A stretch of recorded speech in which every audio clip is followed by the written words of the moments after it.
Hello, you wonderful people, and welcome to another episode of Super-Fanta-Fi. This being a show where we talk about TV shows of the supernatural, fantasy, and or science fictional genre. For today's episode, I'm going to talk about The Wheel of Time, Season 2, Episode 6. A lot of really interesting things went down in this episode, so let's break it down. The Gwen stuff might be the most, gut-wrenching and depressing aspect of this episode. It's just because you thought you knew how, we already kind of saw last episode, alright, so we know what time it is with, the Shan-Chan and how they treat women who can channel, but this episode, the place is literally called the Kennel, and the tactics they use is tactics a person would use to train an animal, because it's right, you're not, what did that Rena say to Gwen? It's you're not a woman, you're a dame or whatever. It's you lose who you are. You're an animal to be trained. You are meant to be kept on a leash. It is dehumanizing. You're not even seen as human, and try to justify saying all right, the Aes Sedai, they exist to kind of they want to stifle you for parlor tricks, whereas us, we want to use your full power. I guess it's that situation of when you've grown up in a culture, you don't see anything otherwise. So who knows if Rena maybe at one point, I'm assuming she's a full-blown Shan-Chan that this is the culture she grew up in and these are the beliefs and just how they view people. We even see a little bit with Lady Surath when she has Loial is oh, sing for me, Gardner, and he does. But there's this interesting moment where he's singing and then everyone else is kind of captivated by the tree he's growing, and she kind of was making a point oh, and she had to dismiss him and laugh to be ha ha ha, oh, good on you, oh, good doggy for doing what you did, right? So part of me wonders, it felt like there was almost a moment where she was all right, you're swaying people's control away. I'm the big boss here. I'm the one that matters. And you're swaying their attention away from me. So that's because she was obviously talking about Toraka is this, I have this many basically channelers under my control or under me or that I've brought in, so it's I have more power and reach than him. It just, that moment just seemed so interesting to me that it felt like she was almost insecure for a moment, being you're drawing their attention away from me. The only thing that should be captivating them is me. I'm the air that they breathe. So it's kind of just ingrained in that culture to kind of that's holier than thou, think they're better than everyone. And if you're not of a certain blood of this and that, you're nothing. You're beneath, so. And it just, like I said, it seems like it trickles down throughout that whole thing, how that culture came to and maybe it feels like that's supposed to be, it feels like that's representative of the entire culture and not just some of it. It feels like that's, everyone kind of has that belief. And just like I said, the Gwen stuff of just her, it's right, they're trying to break your spirit. She is told to pour this water and not see this jug as a weapon, but she envisions it going after Rena, but she can't physically hurt her because of the collar that's on her. It's oh, because you're bound. Well, I think she can't hurt anyone in Rena's position. It's right, not just me, not just the one that you're kind of clicked to, but anyone. This is the only interaction we've seen, so we don't know if it's applicable, but it's whether it's a thing of you can't attack other people in that same position, or whether it's just they break your spirit so much that you don't even want to even attempt or even try. That's kind of the point. But she physically can't attack her because it's whatever you try to do to her, it recoils and hits you twice as much. So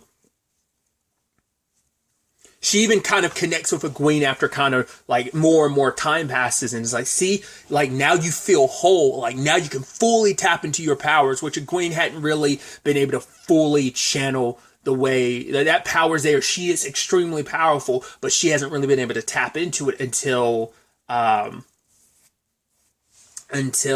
she connects with Rena. And so the situation is okay, so if that's the case, then,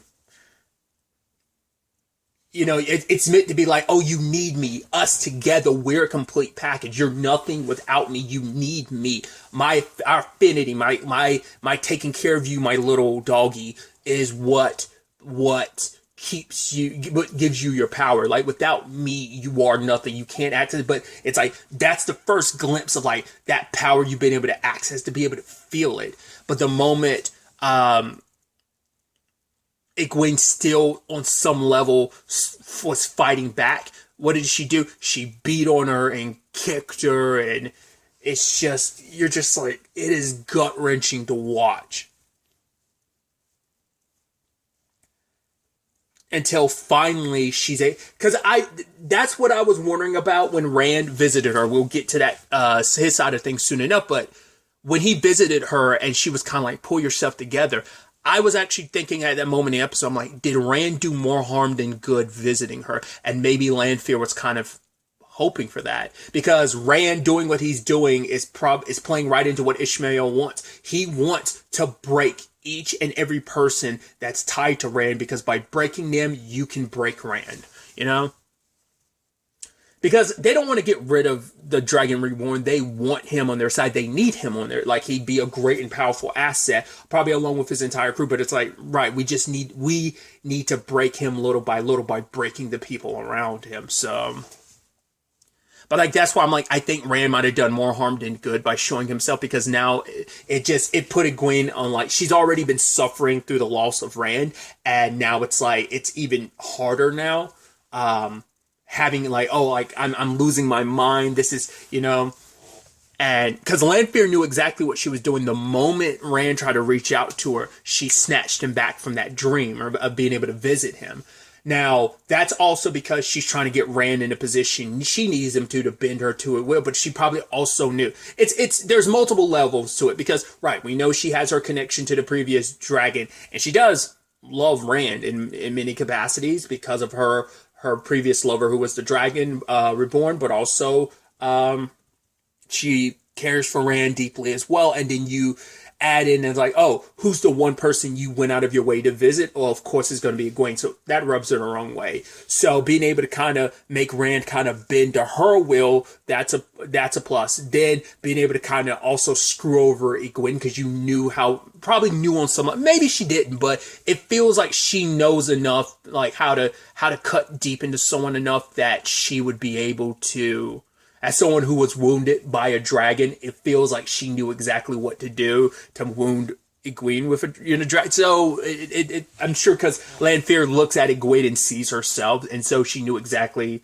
that would play into everything. I mean, it's all meant to lead Rand to try and go off on his own to find Egwene. Everything's just part of the machinations and stuff. But that moment at the end, going back to Egwene, when she just finally submits after everything, because it's like, right, you don't have anything outside of me and this cup of water. I am your world. You have nothing else out there. It's an abuse tactic. It's meant to isolate you, just like a cult would. I mean, that's what I'm sure the Shan-Chan are kind of like, this extremist cult in this world, who are seeking to kind of bend the entire world and their beliefs onto everyone else and everyone to fall under their banner. But it's like, yeah, it's to make you feel alone and isolated, like a cult was. Like, oh, you need me. I'm the only one that cares for you. I'm the only one here for you, because outside of these walls, nothing exists. The only thing that exists here in your world is me and this cup. That's so pour me some water.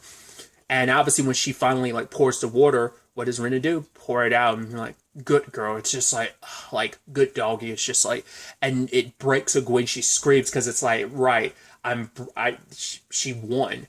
And then like the person she had heard beside her the entire time, turns out she's the blue Aja that was Rema was mentioning in the episode. She's like, right, I'd actually forgotten about it, because they showed her in the preview. She was sent here to investigate. All the other Aes Sedai were killed along with their warders, and I'm sure even her warder was killed. But she's the one that's alive, and she was broken, and she'd even told Egwene, like, right, you lasted longer than me, and I was a sitter on the Blue Aja. But you see this like fire in Egwene's eye of like, right, you won this round, but you will not win this war. Like, I'm not going to falter. I am stronger than. I think hearing her like lit that fire in Egwene of like, I am strong, and I'm going to prove it to you. I'm going to be the one that like break free of this. Because at the same time, tied to all of this is Nynaeve and Elaine, which I brought it up previously, that they are both on two different sides of like, they both care about Egwene, and it is this interesting situation of like I felt like their two sides of Egwene of like their friendship with her kind of put them deeply at odds because they both want the same thing, but Nynaeve kind of looks down upon Elaine because it's like, oh, like you're the daughter heir, and like why are you going so far for Gwen? You don't even know her, but it's like she's the only friend I've ever had, which makes sense. I mean, when you're a royal, like you probably never really get to connect with people, and Gwen is the first person who never got so caught up in who you were. You know, because even Nynaeve looked at her a certain way because of her position and like, oh, you're this and that and blah, blah, blah, blah. But it's like she never really got to know Elaine like Gwen has. And so it is that thing that this episode, it really kind of brought them together, you know? Because especially when Rima was like, right, the only person you have are your sisters, and they kind of look at each other. It's like, right, our differences, like we are sisters in this, and one of our sisters is in trouble. We need to find a way to rescue her because they're trying to figure out how to mess with those collars, but what they ended up finding out is there's no latch to it. There is no breaking it. It's like all you can do is heal it by putting it on a woman. So, but I think maybe with enough power and force, maybe there probably are ways to do it. Like, especially because they bring it up this episode, like, right, as a dragon, Rand can do a lot. So maybe that's going to play into it. But also, let's not forget, Nynaeve is strong. Like, Egwene is strong, but Nynaeve is stronger than anyone they've ever seen among like women who can channel. So it could easily be a situation that maybe with enough power, she could eventually probably break it. Maybe, I don't know. Especially when you tie in the fact there's like the whole conversation of like, oh, it needs to be healed. As a wisdom and a healer, she might be the one who'd be able to crack it. She might be the one that could end up freeing not only Egwene if she doesn't end up freeing herself, but maybe Egwene and every other woman that's been kind of forced to submit.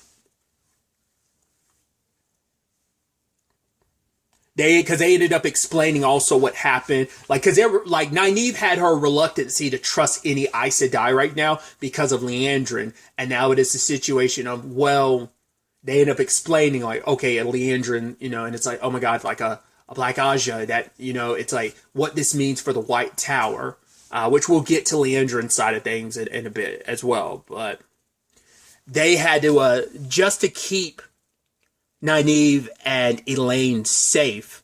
Rima, I'm saying Rima, but it's like Rama, I think, ended up sacrificing herself, and that was such a. As I write, we're going to go out fighting, swinging, and you know her warder ended up getting killed. Like she was begging her warder, like kill me, but he was like, I can't. She's like, do not let them take me. Before he could, they cut him down, and her crumpling them like paper, like bending them like pretzels was wild.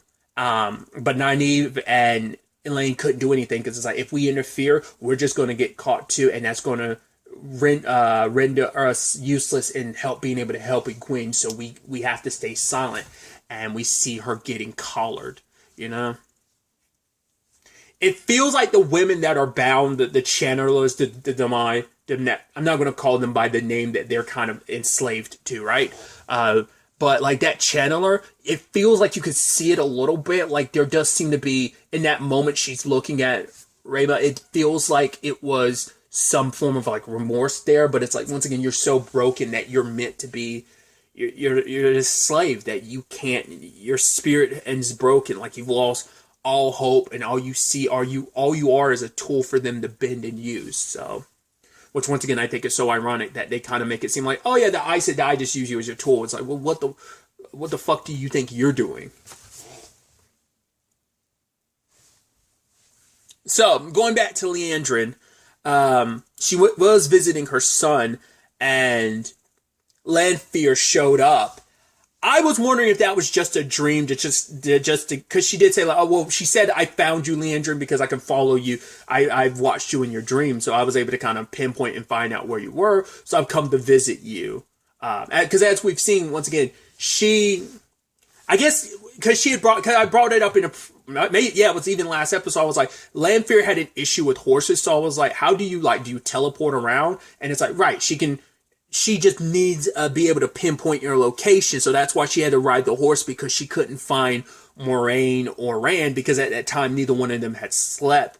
So she couldn't necessarily like teleport to their position. I think maybe that's the justification, because like how did she get all the way to Leandrin in such a short amount of time? But yeah, she ends up killing Leandrin's son, because it's like, hey, you made an oath to the dark, so you have to uphold that. And your son, it's like, right, you hate men, yet he's still that one piece that you hold on to. Like, we love these men despite what they've done to us, how they hurt us. And in her case, it's like he weakens you. He's still that one part of you that's still holding on to who you were. But it's like, you're part of the dark now, so all of those ties have to be gone. And it's like, right, you can't really do anything to save your son, because him staying in this state is prolonging his suffering, which is also prolonging your suffering. So snuffs out the last bit of his life, and kind of now Leandrin, I think, has nothing to hold her back, you know?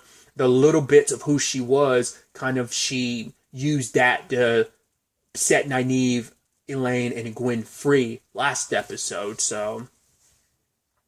But any form of, like, any part of her that was still holding out existed with her son, and that was finally cut out. Who knows? Maybe there's still some parts of her still there, but we'll have to wait to see. Kind of tied into, the White Tower of it all. I was so curious what the land fear and land connection was, like why Alana and her warders were like having that conversation, because they were under the impression that Lan might have been a dark friend that was working with Yennefer. That's why because they didn't realize and understand that the thing he was reading, what they thought that was like, oh, that's some kind of connection he has. It's like, no, it's, the message that he stole from Moraine, who learned about land fear and stuff. So they're missing a lot of information. So they're like, right, you got to tell us, what are you doing, where you're going? It's like, all right, me and Moraine found the Dragon Reborn. So now Alana and her warders know. And eventually Lan goes and finds, Siouan, the Amaranth. I'm probably butchering her name. Obviously, we haven't seen. I think we only saw her in like one episode of season 1. But I was like, is it like Siouan? Like I said, I'm probably butchering her. But either way, Lan went to visit her, and it's like, right, I got to tell you about what happened to Moraine. Okay, Moraine has been cut off from the source, and she's also looking for Rand, and Lan fears mixed up in all of this, so he needed to go to Moraine's side. He wanted to try and find her, because he knew the trouble she was in, and she's not in a position to fight back now that he knows like what she's really stepped into. Because even Lan was kept in the dark, because now he knows the truth of like, okay, so, well, she explained before that episode before she left that Rand is still alive. So now the Amaranth seat knows. That's why they've gathered so many sisters together. And even Leandrin was like, oh, we haven't like really gathered this many Aes Sedai together since like we were putting like the Sun King on his throne. And it's like because they've heard about Rand. So now because no one knows, like, all right, a man being able to channel, especially like that, they have a because Moraine had explained it herself that, yes, I put you in a position where you would find Logain because I need him, because he was a very powerful channeler. I need someone who's still alive and cognizant enough to teach you how to channel, because you are our only hope. But if I let him stay in the White Tower, he would have never been able to train you. You, who will always be seen as a threat, despite being the dragon, you are still a man channeling, and that's going to be scary because, hey, the previous dragon broke through. I mean, that was even a conversation her and, God, what's her face? I'm blanking on it. One of the sisters that she was staying with, her and Lan were staying with, she's like, hey, even she recognizes the White Tower would view Rand a certain way, because it's like, right, the previous dragon broke the world. So rather than looking at him as a means of, hey, he could save us, they look at him as more of a threat like any other man who could channel. Like, oh, you are crazy and you will be consumed by your madness and you're too dangerous to be left unchecked. So I'm sure all of them have gathered to see whether or not Rand is a threat. And that's going to play right into Lanfear's manipulation of him, because it's like, hey, you're putting Rand in a corner where he feels like he's all alone. Because now I'm even wondering with the men of it all, with her and Matt, is that what that purpose was? That, right, she saw what she saw of Matt killing Rand. There might be some truth to that, but we also don't know how much of that, because I'd said it at the time, could it be that maybe Matt's just doing that on his own, or, because of the dagger and the steeping in darkness type of situation? Or could it be that Rand asked him to do it? It's like, I need you, if anything happens, I need you to put me down, because I don't want to run rampant and hurt the people I love. So I'm asking you, if it comes down to, I need you to stop me. So we don't have the context for Matt stabbing him. That might end up sending Matt down a path. Like I said, it could easily be like, oh, he's in his dark, like he's controlled by the darkness, he's consumed by it, and he kills Rand. Or it could be a thing of Rand asked him to do it, because Rand's biggest fear is killing the people closest to him, the people he cares about most. So we'll have to wait to see. But that's why I'm saying, like, right. Because we see from Ishmael, he has seen what Min, because even Min was like, whoa. You know what I saw, that Matt's supposed to stab Rand? And it's like, how do you, because it's like, make sure that Matt and Rand, when Rand leaves, make sure Matt goes with him. And Min's like, wait, you saw my vision? Like, how'd you do that? So now part of me's like, did he, like, does Ishmael have the power to interfere? Like, does he have the power to project visions in her head? I mean, Lanfear's been free for a while, and we see that she can visit people in dreams. So could she manipulate things in that same space to make men? Well, I mean, because her visions aren't just like dream based though. That's why I was like, that's why I have to take that back. But I'm curious, like, could you be projecting a vision on him? But probably not. That probably is legitimately what's going to happen.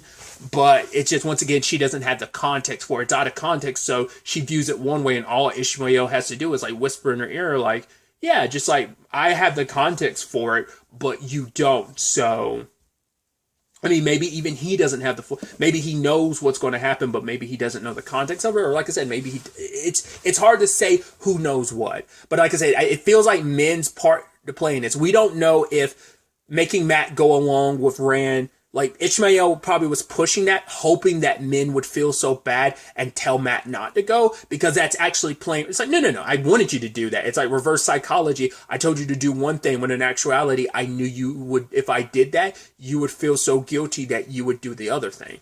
I don't know. We'll have to wait and see. But that's also a sad aspect to it too, that, Rand is willing to do whatever it takes to get to Egwene because he knows she's in trouble.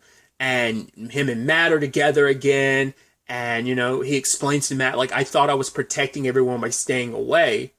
I even love that metaphor with, like, that representation of, like, that isolation when picking up with that dream with Rand and Lanfear's conversation, where she was like, right, you push everyone away. Like your previous, one of your previous incarnations, the previous dragon was like that too, that he kind of did the same thing. And here you are all alone. It's like, why, even in his dream, where are your friends? You isolate yourself. You push them away because you think you're keeping them safe, but your friends are in just as much danger now, probably even more so, because your attempt to try and keep them away, to keep them safe, Ishmael is not going to let that stand. He's going to use them. He's going to break them. But Rand's kind of like, no, my friends won't falter. It's like, that's such a complicated, slippery slope. Nynaeve's in a position where she hasn't really been messed with yet, but that can change. I mean, to be fair, Leandrin was really pushing that situation. Egwene's in her circumstances. Perrin's not really in a situation where, but I mean, everything's culminating. Because Matt didn't go with Rand, but he knows where where Rand wanted to go and where Egwene is. Perrin knows where she is. Nynaeve is still in the same area. So it is culminating with all these characters. Like, obviously, Rand's in a position where he's being kind of held off. I think Rand's going to go full dragon and kind of, it's like, right, you have this power, like, you can do whatever you want with it, that I think he's going like his desperation to save Egwene will make him an enemy of the White Tower. They'll see him as a threat because he'll probably push everyone out of the way. Maybe. We'll see. Because like I said, that's what it's about. They want to see Rand because they have to determine whether or not he's a threat or not. Whether he really is the savior or will he just make things that were already broken even worse. But because the Rand and Matt thing is this double-edged, like, sad situation because Rand has been isolated from everyone for so long, and hearing Matt be like, no, man, we are better with you in our lives, and Rand saying the same thing for Matt because Liandrin, obviously, as we know, she's a dark friend. She's trying to isolate Matt more and more and make him feel so alone that it's like, right, mess with, like, Perrin's letter, which Perrin mentioned Matt, but she left that out to make him feel even more isolated. Like, oh, like saying like, right, given the opportunity, what would you do? You'd abandon your friends again. And sadly, he ended up having to do it. He wanted to be by Rand's side. It's like, nah, this is about Egwene. We're together. You want me there. I'm going to be there by your side. But when Min tells him like what he was going to do, and it's like, right, you were my friend and you've been manipulating me before we even before we talked in that cell, you were already there to manipulate me. So, and finding it out, and for men, it's like, you have no idea what I'm sacrificing to help you now, but you'll be playing right into their hands if you do this. Once again, men might be playing right into their hands by doing this, but who knows?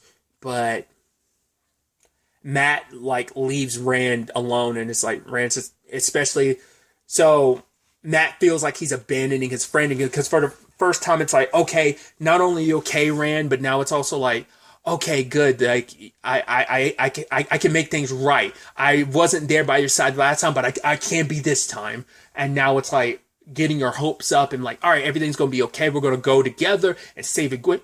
Oh, I can't be by your side because I'm a threat. I'm gonna hurt you.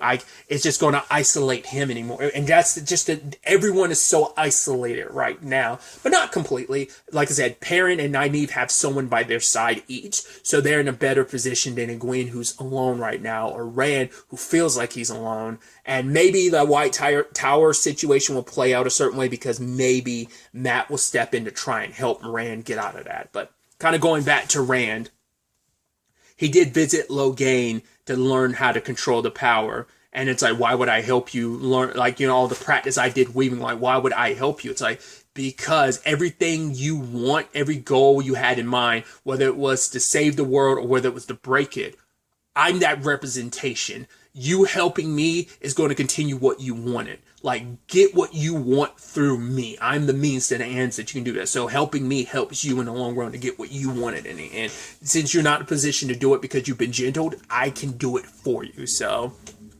that's definitely going to be interesting to see how that, you know, ultimately ends up playing out on that side of things. Then we have the Moraine of it all. She was trying to write a letter to, I guess, it's like, right, I got to tell you something, which a lot of that stuff she was probably going to tell Emma in her letter. Lan's already told her. So, but obviously we dive a bit more into her complicated family circumstances. Her nephew is trying to reach out to her, but Moraine is keeping him at a distance. She's always kind of kept people at a distance. I think even more so at a time, like her sister said last episode, it's like for the first time in your life, I think you really don't know what's going to happen next, and it scares you. And I think for her, it's just, I think it's part of the whole Aes Sedai, you isolate yourself away and kind of cut away part of who you were. You kind of cut ties, and I think Moraine, it caught between, like, right, being that Aes Sedai, but also it's like you're not channeling right now, and you have no connection to the source, that it makes you. Moraine is trying to figure things out. She's trying to fulfill her duty while still being so lost. And I think that's just kind of a tough pill to swallow for her in this regard. And so, like, despite her nephew trying to reach out, it upsets his mother, because it's like my son loves and adores you, and here you are pushing him away. It's like, I've accepted the fact that you continue to push us away, but to do that, all that he's done for you, like, you know, even kind of bringing up their dad. Our dad was dying. I was by his side holding his hand. And what was he asking? Where were you? You were always the favorite. You were always, dad's favorite. You were always the golden child in our family. And I kind of like, yes, I still have my issues with it, but I accepted it. But where were you? And Moraine, we don't know the circumstances of what that was. Like, maybe Moraine wanted to come back because she's like, oh, I sent word to the tower and you never said anything. I'm curious, did Moraine not get word? Like, did she not know? Did a White Tower hide that from her? Or did she find out and she wanted to leave, but kind of like, if you've seen Stranger Things, is it kind of like a Papa and Eleven situation? Where, especially where it's like, I'm gonna keep you here because I'm doing what's best for you because what you're doing here is more important. I'm wondering if that's where like the White Tower probably prevented her from leaving, because obviously it struck a chord with her when her sister's saying all that, and obviously Moraine kind of had to bite back because it's like, oh, you're going to leave here, you're going to leave this town tomorrow, you're no longer a welcome guest, but she's like, I'm the heir to this house. If anything, you and your son are staying here on my good graces. It's just, I think Moraine was cut so deep by her sister's remarks that she had to snap back. And it's just, I think for Moraine, it kind of catches her off guard of like, you kind of, Aes Sedai or not, the whole point of, the warders for an Aes Sedai is to once again remind them that despite their power, that they are human, that they're not gods. It's kind of to ground them. And I think it is that situation of she's torn between her as an Aes Sedai and not having land around, I think, to ground her, but her family, her past dredging up. It's like, you think you know everything, you don't, sis. Like, so it's like, you snap at me, I gotta snap back. But like that tear rolling down her eye, and it just made her go, no, I've got to focus. It's like, my duties are so important. Everything, despite what, like, she has to numb her, so she has to compartmentalize her feelings and everything. And so I'm sure the same thing was applicable with her father's death and kind of not being there in her sister's life for so many years, or her nephew's life, despite her adoring him. And even telling him like, hey, next day apologizing, but like, right, I'm sorry I was so short with you. I do remember your sandwiches, and they were good, and they're still good, and I'm sure that you will be a good king because you're kind and you're thoughtful. Because what really got to Moraine, too, was that her avarice was like, right, you're not like our father. You got none of his good qualities. You're like our mother. So I guess their mom was cold and very dismissive. Like, I guess the way Moraine kind of acts now is a little bit, and I'm sure that hearing that from her sister probably cut even deeper why she probably cried. Like, don't compare me to that woman. I've probably done everything I can not to be her, Maybe. There's just a lot here. I'm really curious ultimately to see where all of this ends up taking us. Only 2 episodes left, if I'm not mistaken. I believe I saw that there's only 8 episodes of the season, but I could be mistaken. Sometimes stuff changes from season to season, but I'm excited to see where the next episode takes us with all of this. I almost kind of wish, like, man, I wish I didn't watch this episode, because like that cliffhanger ending with a Gwen, and just like, it's such a sad and depressing place to leave off. Once again, last episode was depressing, her getting collared, but this was just a whole nother level of just depressing. So we'll have to wait to see where everything takes us going forward, but really that's all I wanted to talk about. Till the next time we meet, be happy, be safe, live life to the fullest, and enjoy it. Good day, and goodbye.